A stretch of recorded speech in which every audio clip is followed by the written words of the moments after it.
shot by Eriksson to stop. Rebound, Paille! What a save by Lack! Reaching back with the glove, I think his mask is knocked off.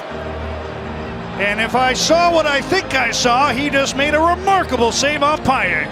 You have to protect the goalies. There's a save. Now there's Soderberg. He's right into Eddie Lack. Now that's not goaltender interference. Stanton grabbed the puck.